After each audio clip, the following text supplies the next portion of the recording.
Australia మీడియాపై team India star batter Virat Kohli ఆగ్రహం వ్యక్తం చేశాడు. తన కుటుంబ సభ్యులను వీడియోలు తీయొద్దని ఎంత చెప్పినా వినకుండా ఆసీస్ మీడియా అత్యుత్సాహం ప్రదర్శనతో కోహ్లీ కన్నెర చేశాడు. 5 టెస్టుల బోర్డర్ గవస్కర్ ట్రోఫీలో భాగంగా ఆస్ట్రేలియాతో గబ్బా వేదికగా జరిగిన మూడో టెస్టులో టీమిండియా డ్రా చేసుకున్న విషయం తెలిసిందే.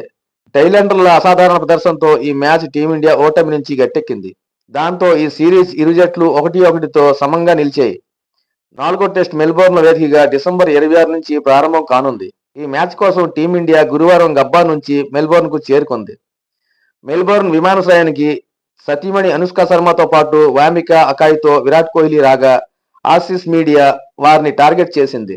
తమ పిల్లల ఫోటోలు వీడియోలు తీయొద్దని కోహ్లీ ఎంత చెప్పినా వినని ఆసీస్ మీడియా అత్యుత్సాహం ప్రదర్శన చేసింది. దాంతో తీవ్ర అసహనానికి గురైన కోహ్లీ ఆసీస్ మీడియా ప్రతినిధులతో వాగ్వాదానికి దిగారు. ఓ మహిళా జర్నలిస్టును గట్టిగా మందలించాడు. తీసిన వీడియోలు డిలీట్ చెయ్యాలని సూచించాడు. ఇందుకు సంబంధించి ఫోటోలు వీడియోలు నెట్టింట్లో వైరల్గా మారాయి. తమ పిల్లలను మీడియాకు దూరంగా స్వేచ్ఛగా పెంచాలనుకుంటున్న విరుస్కా దంపతులు ఇప్పటికే మీడియా ఛానల్ అందరికీ ప్రత్యక్షంగా విజ్ఞప్తి చేశారు. తమ పిల్లలను ఫోటోలు వీడియోలు తీయొద్దని, తమకు ప్రైవసీగా గౌరవించాలని కోరారు. సెలబ్రిటీల పిల్లలమనే విషయాన్ని తెలియకుండా స్వతంత్రంగా పెంచాలనుకుంటున్న విరుస్కా తమ నివాసాన్ని కూడా లండన్కు మార్చుకోవాలనుకుంటున్నారు. ఖాళీ సమయం దొరికితే అక్కడికి వెళ్లే గడుపుతున్నారు.